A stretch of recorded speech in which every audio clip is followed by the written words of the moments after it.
Hello guys, welcome back to our blog. And today I'm flying back to Japan. This is my fifth time visiting, but this trip feels completely different.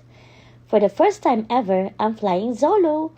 No family beside me, no friends to guide me, just me and my backpack and a heart full of excitement. And I'm flying with Emirates from Dubai to Osaka. And even though I've been to Japan before, doing everything on my own feels like a whole new adventure. After landing at Kansai Airport, I'll be taking the Nankai Rapid Train to Namba. This time, every decision, every train transfer, and every step is all on me. And honestly, that's what makes it exciting.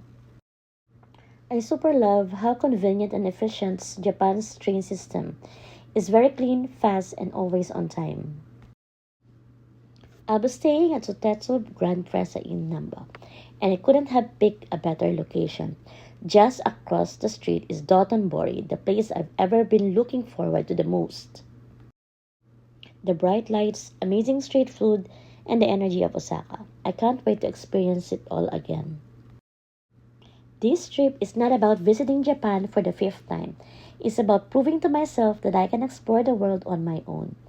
Here's to stepping out of my comfort zone, creating new memories, and falling in love with Osaka all over again. Hey Japan, I'm back, but this time it's just me and I couldn't be more excited. Let's go! Oops, but before that, let me freshen up and rest. I'll keep you updated in my next vlog. See you all tomorrow. Bye!